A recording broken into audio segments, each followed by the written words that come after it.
Now we're going to tell the stories of New York and New Jersey together here. So when you click on the map and you go over to New York or New Jersey, whichever one you're not on right now, it's going to be the same video because the history of these two colonies is very much tied together. Now this area originally was not settled by the English. So far pretty much all the colonies we've talked about were originally settled by the English. This one was settled by the Dutch. The Dutch came in and settled the whole area, which is now New York, but they called the colony New Netherlands, after their country, and New York was called New Amsterdam, after their capital. So this place was originally settled by the Dutch. Now these were primarily businessmen that came in, and merchants and traders. They worked a lot with the French and the fur trade. A very eclectic group. In fact, people from lots of different countries of England, or of Europe, excuse me, lots of different countries of Europe came here. So right from the very outset, this area was a very diverse and very business-minded area of the colonies. Now that kind of makes sense now when you think of New York. New York is still a very diverse and very business-minded area, but it started way back with the Dutch.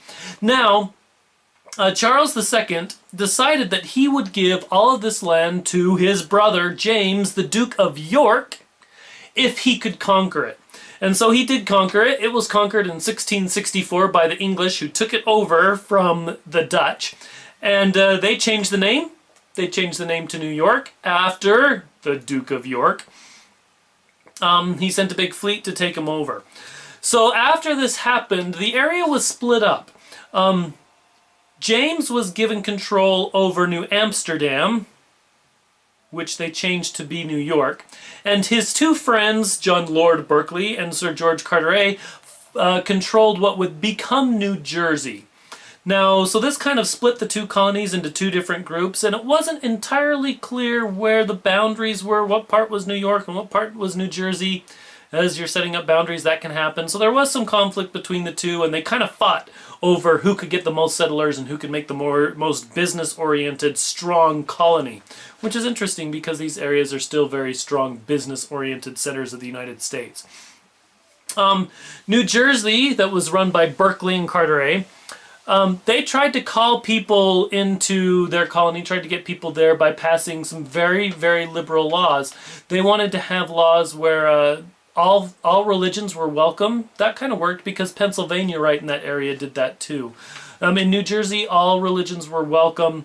They did try to control the people with taxes a little bit to help build up their colony, and that didn't work so well. But New Jersey, run by those two people, they really tried to make it a business-oriented, welcoming everybody in type of a colony.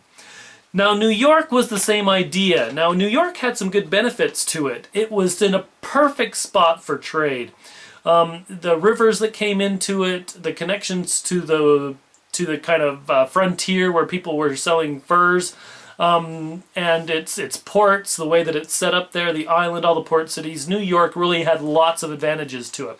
And even before the English took it over, New York was a thriving colony because it had so much business going through it that the people were wealthy, the people were doing very well.